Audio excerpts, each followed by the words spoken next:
धन बढ़े मन बढ़े के ना चाहिए। धन बढ़ेला कामे आवेला, मन बढ़ेला सही हो। धन बढ़ी रोड पर जमीन खरीदा जाई, धन बढ़ी 2 तल्ला से 4 तल्ला बन जाई। बाकी जब मन बढ़ी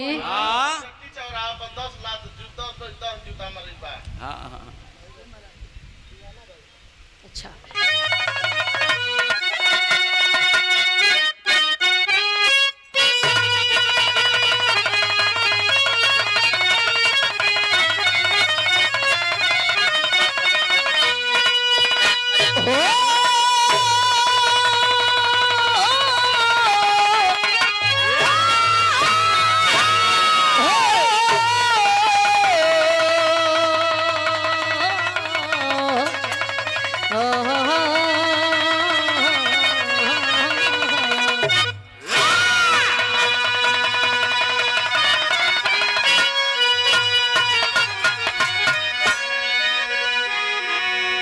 बड़ी भाव से भूमिका के लाइन कवि जी लिखत बन के छे।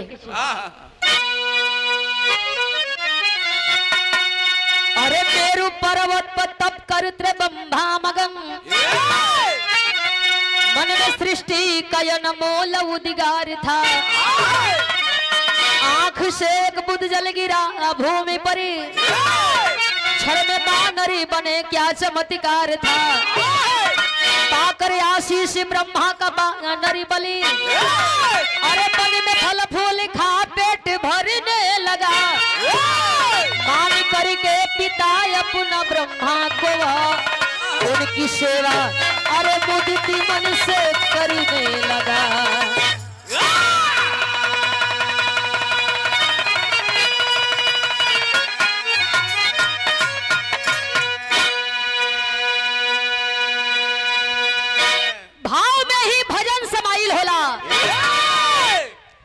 जे खुद के साध लिहल हुए संत होला, जे खुद के साधल नहीं खे उ संत नहीं खे, उलट बा।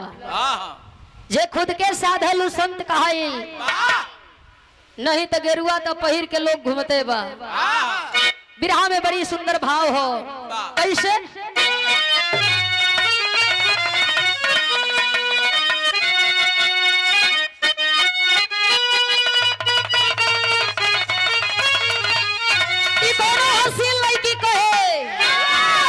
मैं नाजे हुस्न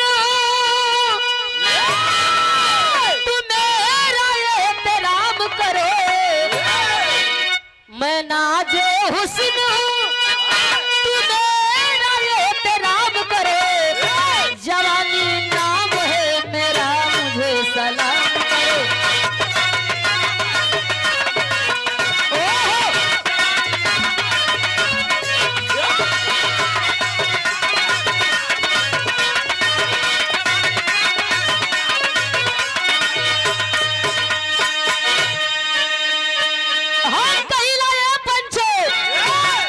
जेके जैसन मालिक बना देहलन ठीक बा, संतोष कला। जे खूब सुघर बा तो एक बात आप लोग ध्यान दिहलियो के बोले का ढंग ना हुई। आज एकदम करिया होई, बदरंग होई, ओकरा बोली से मिठाई एकदम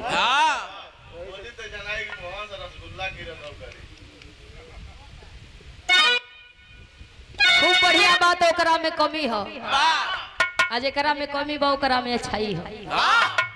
मालिक जैसन जगह बना दिलन, वही पर नाज वही पर घमंड करे के चाहिए, खुश रहे के चाहिए, मस्त व्यस्त रहे के चाहिए। कैसे विधाता के कर्म का अरे ना तू तिरस्कार करे। विधाता के कर्म का अरे ना तू तिरस्कार करे। बनाया जैसे जग में बस उसी से प्यार करे।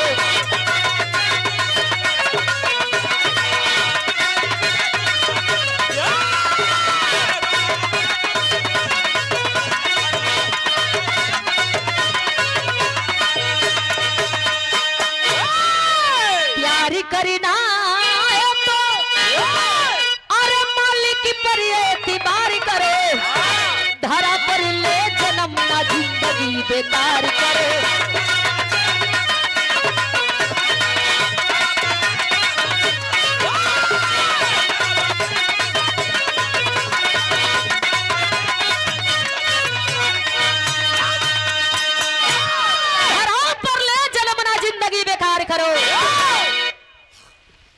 धरती का बोझ बन के मुअल जरूरी बा, कुछ कर।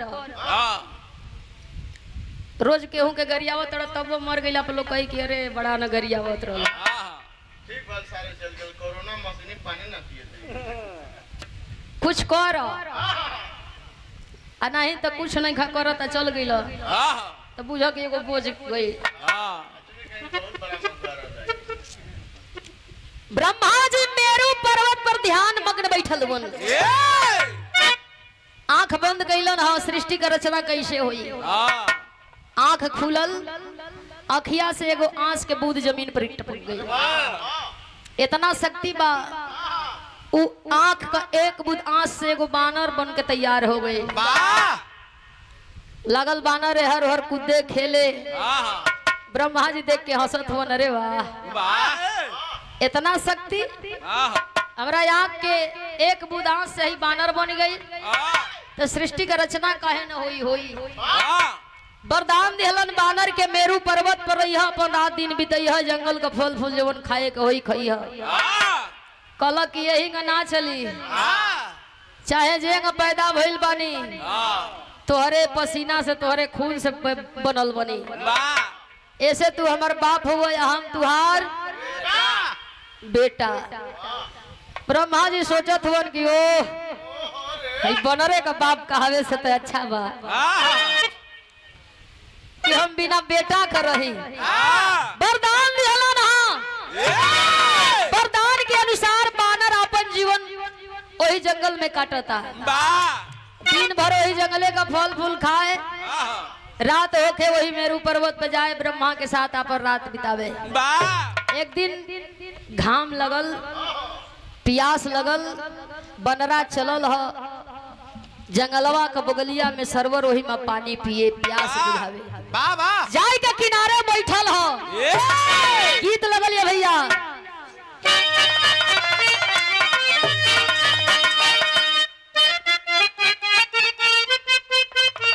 ओहो,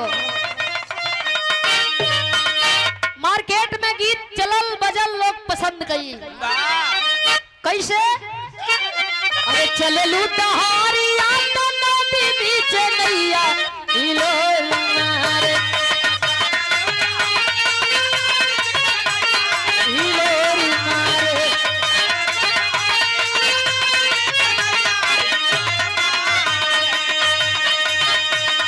चले लूटहारिया तो नदी बीच नैया हिलोल मारे, कही भैया ए गोरी हिलोल मारे।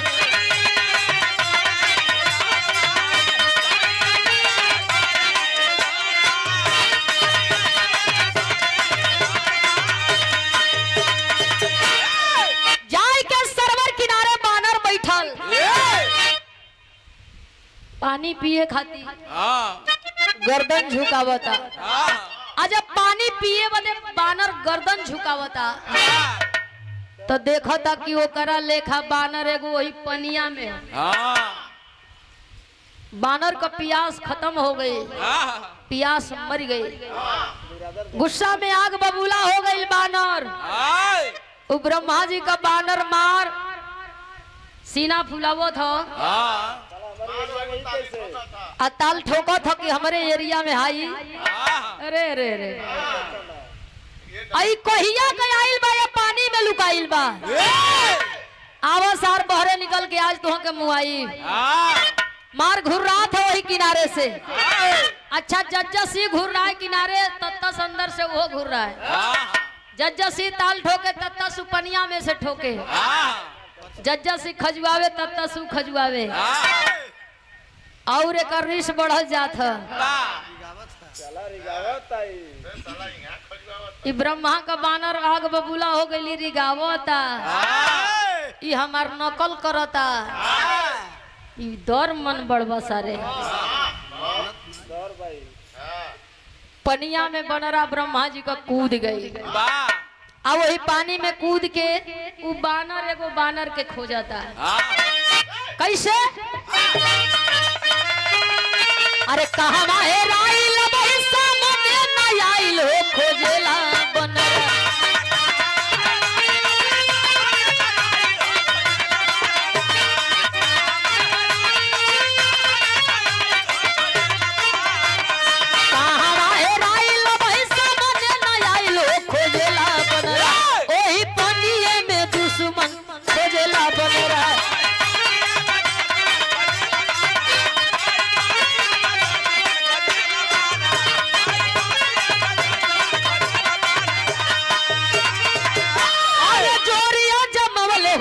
बैरी जो भेटाई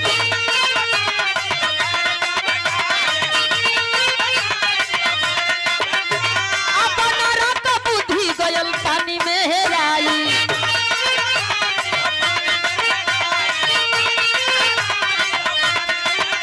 अरे भइल ना मिला नवा दुखी तीतन बनावा सोचेला बनरा।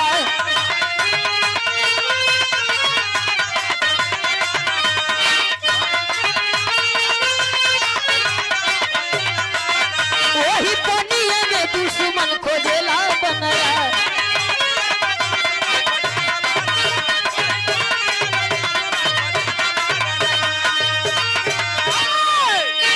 ई पुंगा और इसीलिए भी मन बढ़ रहा है। पागल बा। एगो चिड़ई गंदा क देहलस त इतना उ घमंडी साधु रहलो के जरा दिहल। पहले ही चतौले रहल देख चिड़ई अगिए त अगिए लेकिन माने कहाँ लेकिन उ दोनों काम क देहलस। ऋषिया गई कल चिड़ई कई मजाक। बात में टपकावत है। बनरा पानी में कूद के बानर के खोजे। उ तो बनरे का परछाई रहल। पनिया में कूदल पानी कहिल गोरा से ऊपर छाई कट गई बानर खत्म। खोजला परेशान हो के बानर निकल के आके सरोवर किनारे फिर बैठ के ताकता। सीना फुलावता कि डरा गई भाग गई लुका गई माटी में कहीं धंस गई। साँझ ले इंतजार करब जौले इनके मारब मुआइब न तौले जाई वही। अच्छा बानर रहे तो मिले जब या के किनरवा बैठे तनी पानी सथाए तो यही का परछाई फिर लौके। आ जैसे जैसे ही करे वैसे वैसे वो करे। एके बुझाई कि बनरा हो कूदत है एके खोजत है तो हेरा जात हो। परेशान हो किनारे बैठल हो घंटा 2 घंटा इंतजार करब लेकिन इनसे मिलब तब बे जाई। कुछ क्षण बीतल कुछ समय बीतल कुछ पल बीतल। ओ बनरा का शरीर जवन हो देह जवन हो धीरे धीरे धीरे धीरे परिवर्तन की ओर हो। ओ बानर का जवन शरीर रहल धीरे धीरे धीरे धीरे एक सुंदर लड़की का शरीर हो गई। सरोवर से बाहर होते ही बनरा का शरीर लड़की में तब्दील हो गई। 16 वर्ष का सुंदर लड़की बनरा देख के अपने शरीरिया के लजा शर्मात हो। किनारे बैठल सरोवर को लजारा देखत हो अपन शरीरियो निहारत हो। सोचत हो कि केहू का नजर जो पड़ गई तो दुश्मन के चक्कर में हमारी गति हो गई एहू से बुरा हाल हो जाई। वही किनारे बैठल मन के मार के झंखत बका झंखे। अरे तन सुंदरी के पाय गयल मानवा लजा नहीं तो पले तो पाई हो बदन सुंदरी। धीरे मन को बधाई बैठे रहे सकुचा कैसे सबके दिखाई हो बदन। देखे घूमी घूमी अंग सब लगता बेढंग। देखे घूमी घूमी अंग सब लगता बेढंग कैसे सबके दिखाई बदन सुंदरी।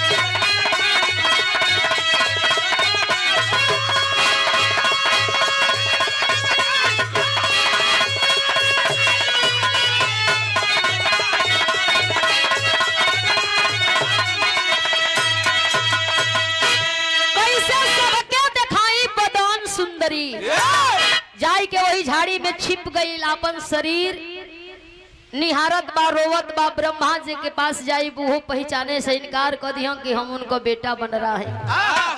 लाज बचाए के, इज्जत बचाए के, अपन सम्मान बचाए के घन झाड़ी में छुपल हो, रोवत हो। गीत के भाव बा कैसे?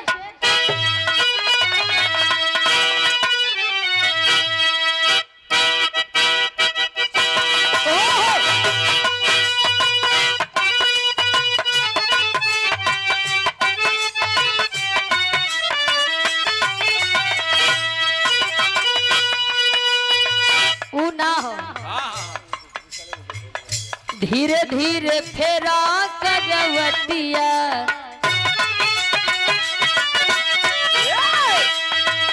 धीरे धीरे फेरा करवटिया, सुनाए राजा चरिका खटिया।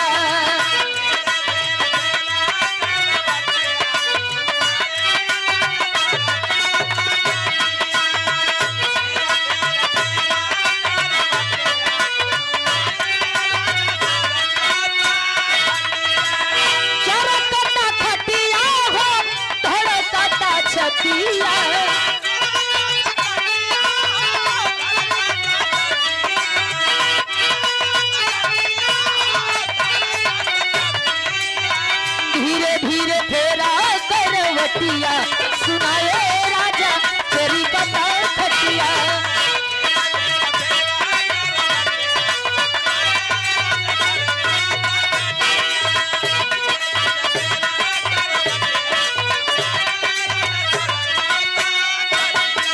सोच रहल बा पलरा वही जंगल में बैठ के, आपन निहारी के सुरतिया, अपन निहारी के सुरतिया, लगता भारी मनवा में डरिया।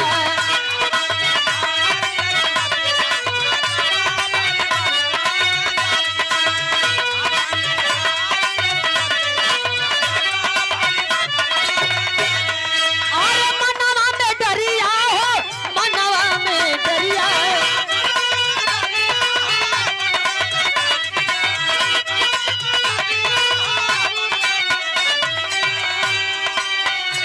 निहार के शरीरिया, लगता भारी मनवा में डरिया।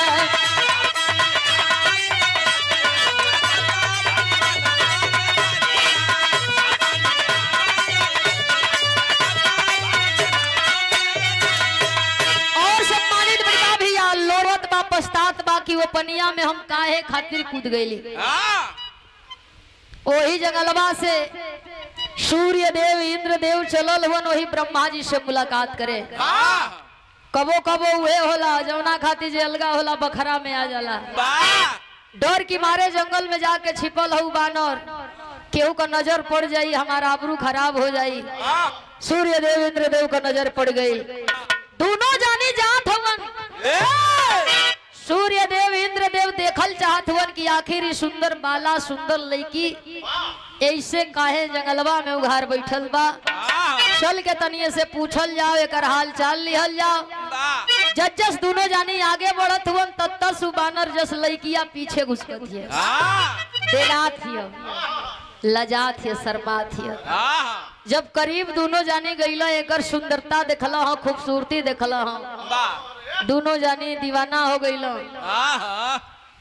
दोनों जानी का नियत खराब हो गई। सूर्य देव कहे कि ऐसे बियाह करबे के अपन दुल्हन बनाई। इंद्र देव कहे कि रे मर्दे पहले हम देखली हो, पहले हमार नजर करी पर पड़ल हो, ऐसे हम बियाह करबे के अपन दुल्हन बनाई। दोनों जानी छरियात हवन, धरौल पकड़ौल यानी मरौल बजौल पटकौल करे लगलन। लड़की देखत बा दोनों जानी के दशा, मने पछतात बा कि ओ हाय दोनों जानी अपने में लड़त हुवन, हमार यो।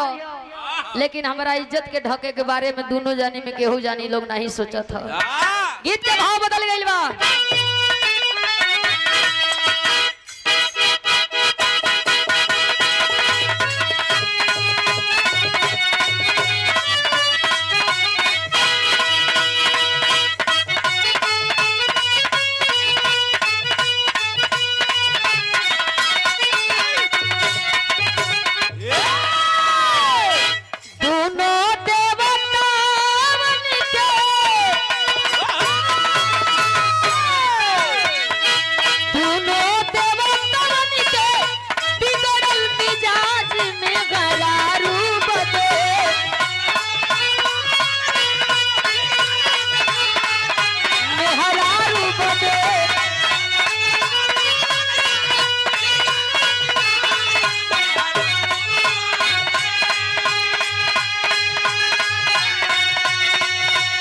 दिहल चाहे अपन अपन जान मेहरारू बदे।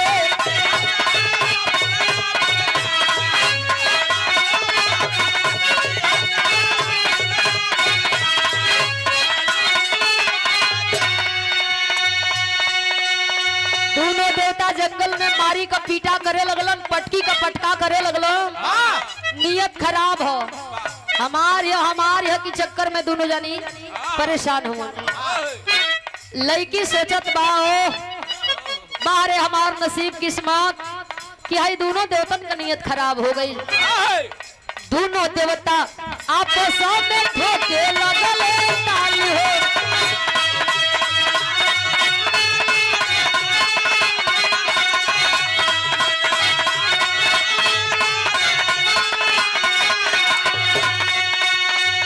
सुंदरी सोचे कि आज हुई है बवाल हो।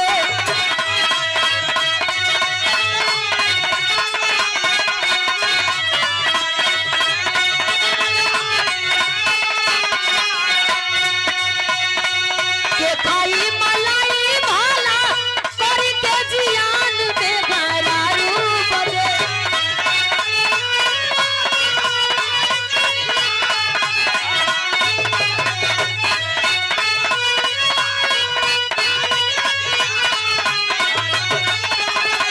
दिहल चाहे अपन अपन जान मेहरारू बदे।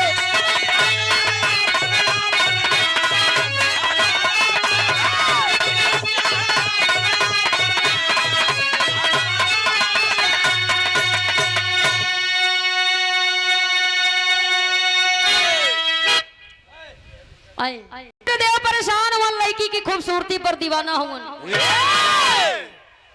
खड़ा हो गई लड़की, सोचत बा कि जवले हम कुछ कहब ना तौले ही दोनों मनिहन ना। खड़ा हो करके उस सुंदर लड़की दोनों देवतन के समझावल चाहत बा। भाव बा कैसे?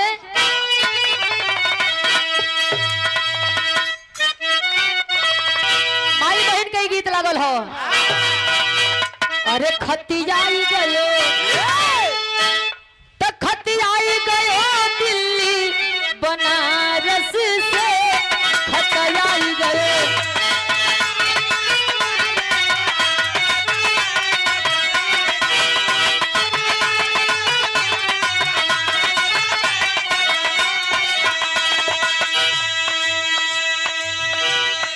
ये गीतिया तनी सा बदल गई। अरे गलती से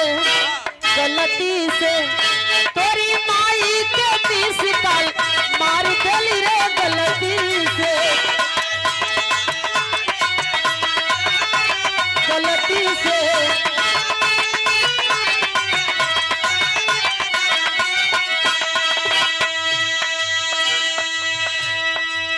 और तनी सा बढ़ावे के होई तो लोग बढ़ावे ला उमा जोड़े ला। हमर मुर्गा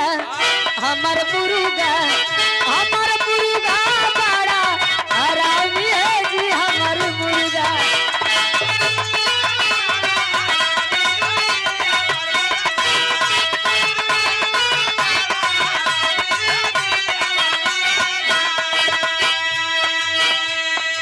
एगो जमाना रहे, दहशत रहे मोहनो चवन का। तो वो घड़ी जब तिलक बियाह होखे तो माई बहन तनी जोड़ के गावे मोहनो चावा जियल तबाह कइले बा मोहनो चावा।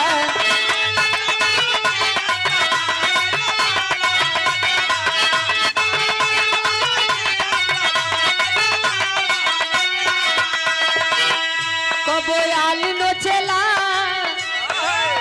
कबो गाली नोचेला। अरे कबो आली नोचेला कबो गाली नोचेला। कबो ओही दीवाना के माल नोचेला हो। मुँह नोचवा जियल तबाह कइले बा।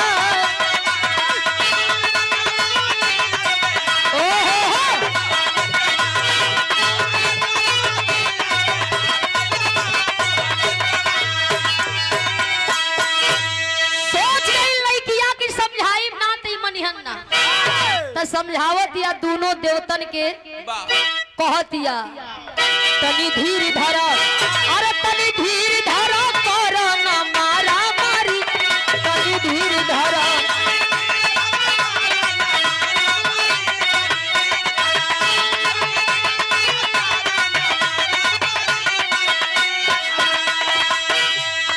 के करब नब हम के सोचे दा, नंगी बदन अपन तो पैदा हो तनी, तनी धीर धर कर न मारा मारी, तनी धीर धर।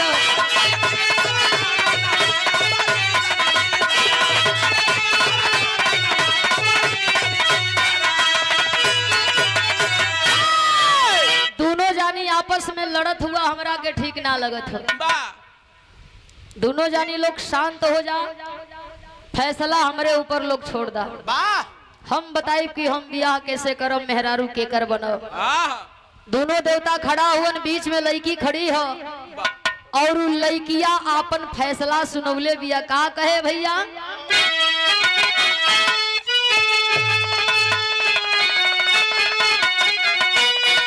अरे देवता हुआ दुनिया में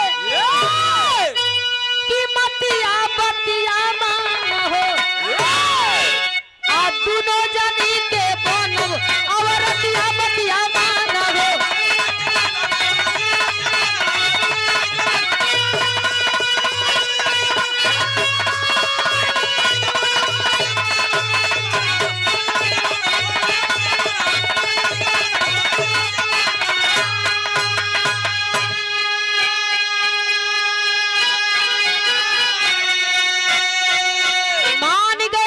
सूर्य इंद्र दोनों की बन गई नारी हो, लगा प्यास बुझाए जबकि दोनों पारा पारी हो। कामदेव मारे ला सबका बतिया बतिया मान हो, दोनों जनी का बोल और रतिया बतिया मान हो।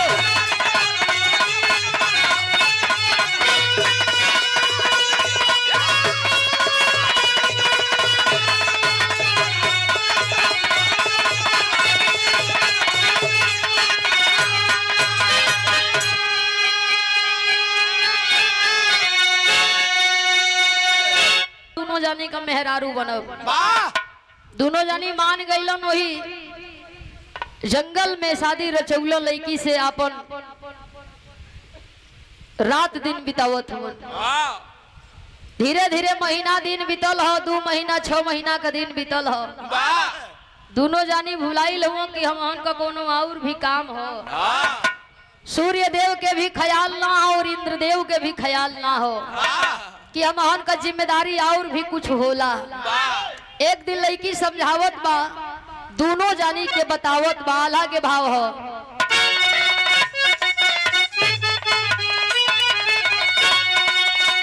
केकर कोई दोष दे हो भैया, अरे अंधा होई जाले जा, अरे अंधा होई जाले लोग, उहे प्रेम बढ़ी जाला बाबू।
5-6 महीना के दिन बितौलन ह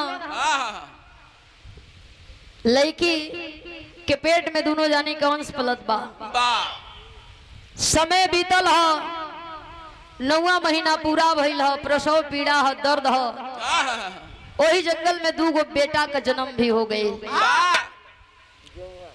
दोनों बेटा के पा करके उ खुश बिया, खिलावत बा, मिसत बा, चाटत बा। उहो दोनों जानी पारा पारी खिलावत हुआ। एक दी बड़ा फुर्सत में समझावत या कि का हो, कुल काम धंधा लोग छोड़ के आया झुराइल बड़ा जा, यही जा हमारी चक्कर में, लइकन के चक्कर में पड़ल बड़ा जा। कोनो काम धाम हो। सूर्य देव इंद्र देव कहलन कि काम तो हम करे आइल रहली जा, लेकिन तू के देख के कुल भुला गईली जा। ब्रह्मा जी से मुलाकात करे अली जा, बाकी रास्तवे भुला गईली सब है। कहलत एगो काम कर जा, जाई के वही ब्रह्मा जी से मुलाकात लोग क के आवा। सूर्य देव इंद्र देव चलल वन होश पार के वही ब्रह्मा जी से मुलाकात करे खातिर मौका पौला है। लड़की तनी फुर्सत में चलल है वही सरोवर में नहाए धोवे स्नान करे।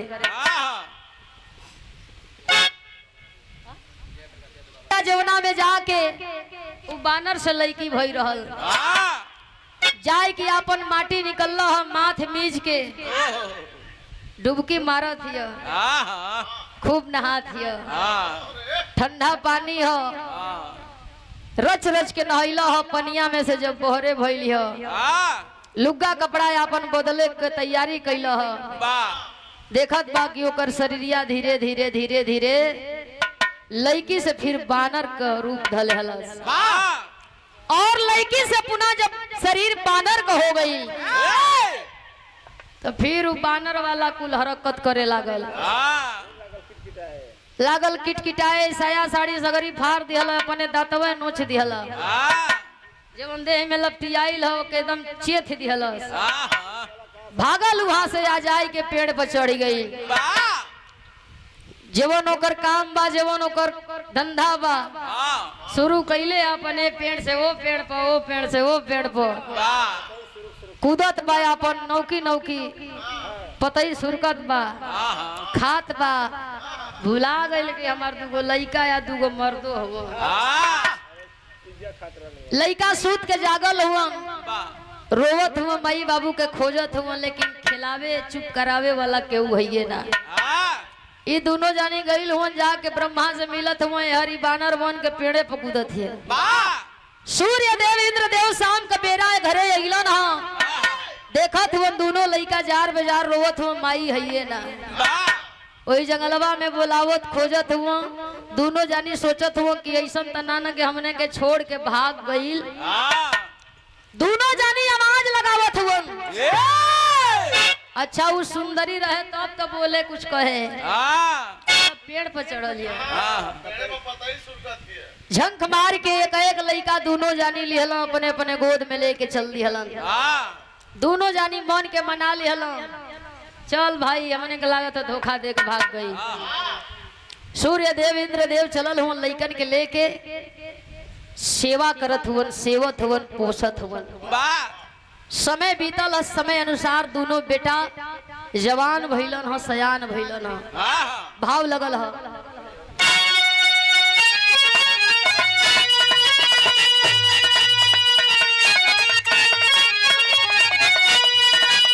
और कमलेश्वर राजभर जी पांडे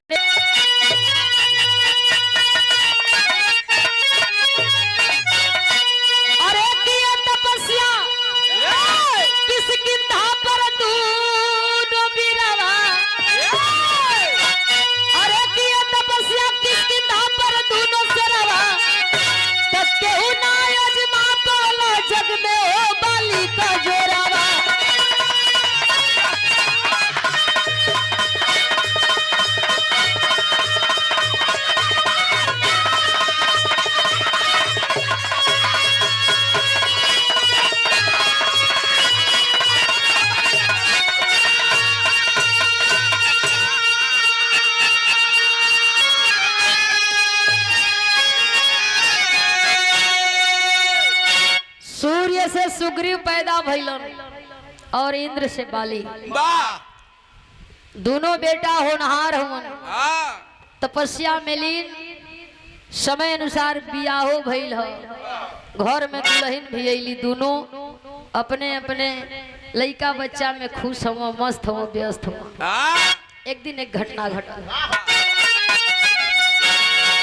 किष्किंधा का राजा बाली बना अत्याचारी, अरे अपने भाई सुग्रीव की रोक लिया नारी।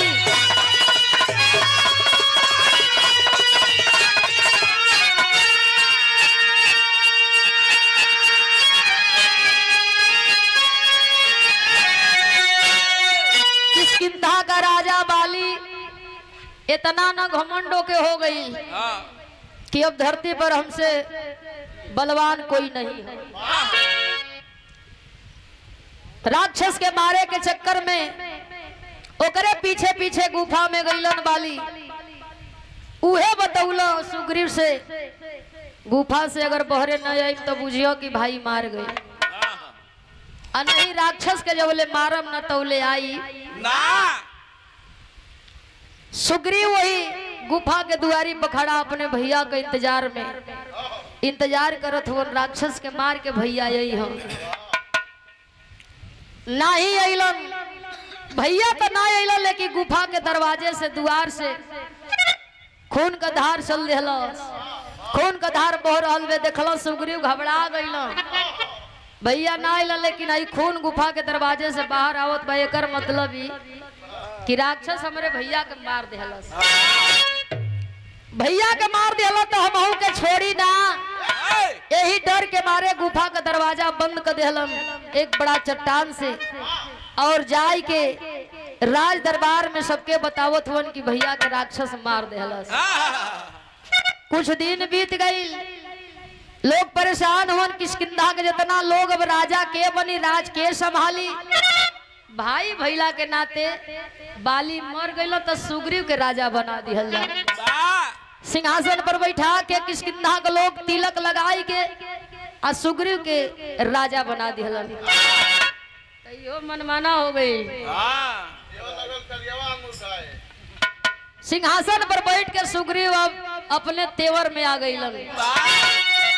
ये करो वो करो, जो नहीं करना है वो करो।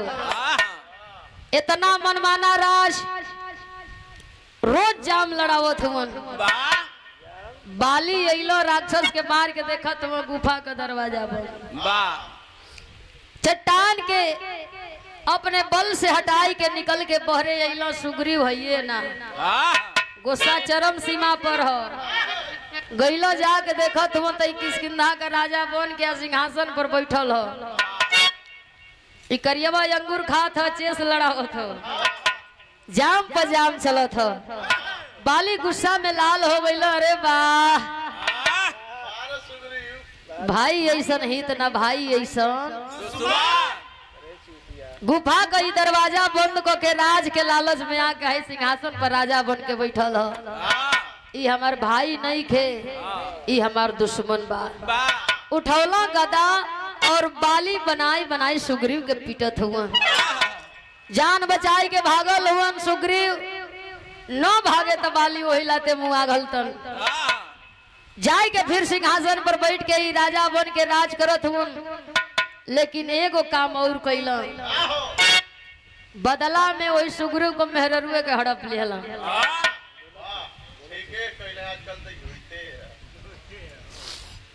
बाली वही सुग्रीव को मेहरारू के भी हड़प लिहलन। एगो तो दुख बा भैया के मार खैले हो, दूसरे लइकवो मेहरारू ले लिहलन। दूसर का दुख सहन होत ना हो, दर दर भटकत हम, रोवत हम। सुग्रीव सोचत हवन का किष्किंधा का राजा बाली बना अत्याचारी, अरे अपने भाई सुग्रीव की राख लिया नारी।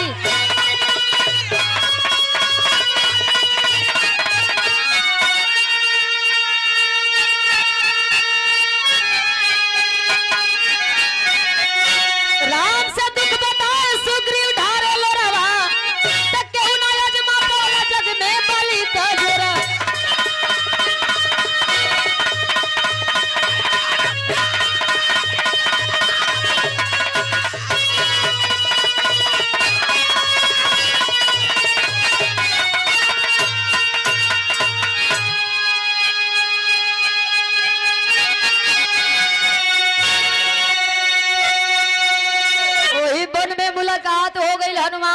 सुग्रीव को। हाँ सूर्य देव से ज्ञान प्राप्त रहे हनुमान के। गुरु दक्षिणा देवल चाहत हुए हनुमान जी। सूर्य देव कहला कि समय आई वाह तब मांगो।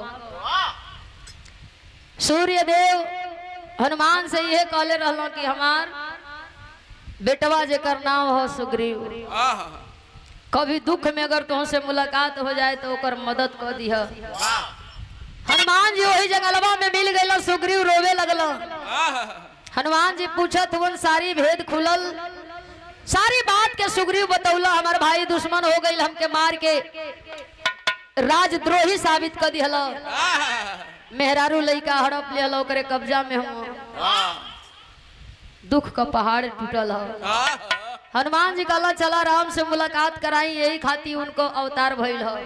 वाह ले जाए के हनुमान जी राम जी से मुलाकात करौला, सारी बात के बतौला सुग्रीव।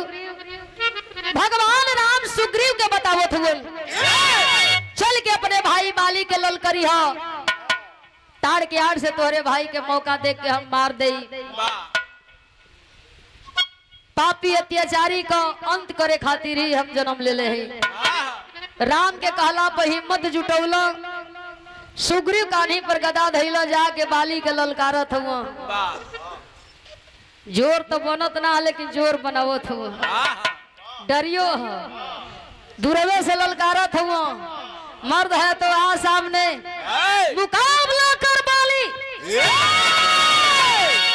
खबर गई दरबार में। वाह बाली जनलो न जब फिर सुग्रीव आ गई। हाँ सोच गई कि यह बेरी मारब तो फिर इनका ता पता ना चली ना लगी।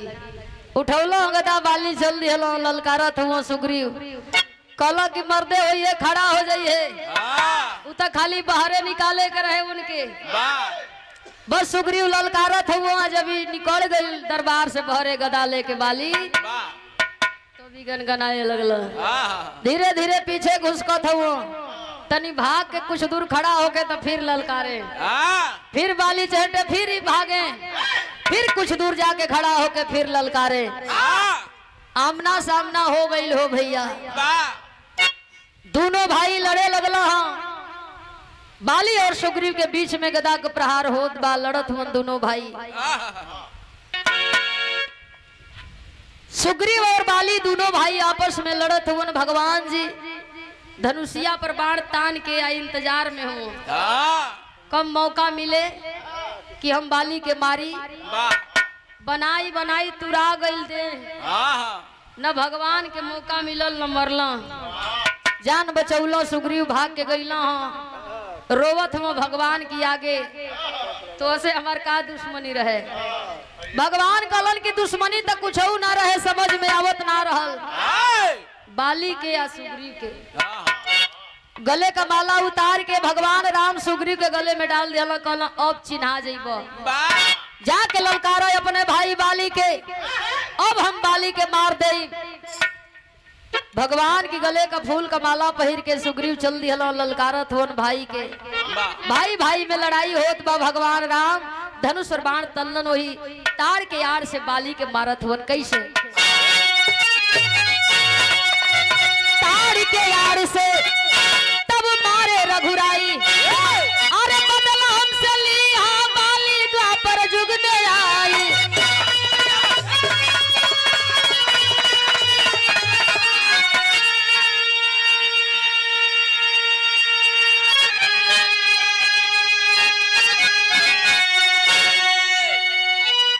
ताड़ के यार से बाली के मार के भगवान राम गिरा दिहलन।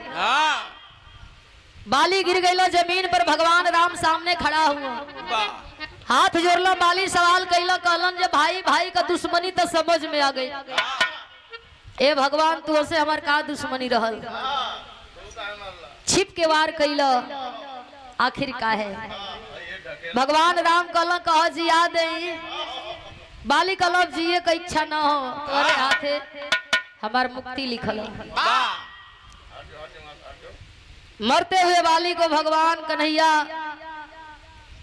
रूपी व अवतरित भगवान राम वरदान दिहल। कल सुना जीवन गुना एक जन्म में हम कैली,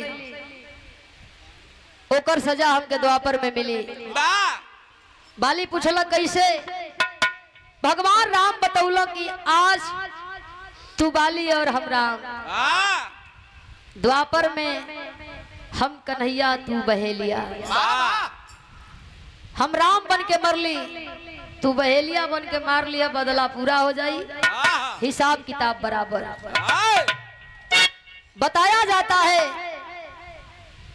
भगवान राम द्वापर में जब कन्हैया बन के अइलन हाँ तो उहे बाली द्वापर में बहेलिया बन के आई, और भगवान राम के बहेलिया मरलस, और बहेलिया के ही मरला से भगवान कन्हैया के मौत सुनिश्चित भइल। वाह काला का मतलब ही लोग बतावेला कि धरती पर जे जैसन करी ओके वैसन मिली, वाह कर्म प्रधान विश्व करी राखा, जो जस करनी तस फल चाखा, जैसन जेकर कर्म बा वैसन ओके फल मिली, वाह चाहे हम होके चाहे दुनिया का कोई लोग होके, हाँ विदेश से आदमी होके चाहे बैंकॉक होके चाहे थाईलैंड होके, हाँ जैसे वो अपने माई बाबू के ऑनलाइन अगरबत्ती दिखावता हाँ तो ई ना कि ओकर लइका ना दिखाई, उहो दिखाई, उससे ढेर मोमबत्ती दिखाई। उहो दिखाई, जेवन जे करी हाँ, उहे पाई। उहे पाई। आखिरी भाव लगल बा कैसे?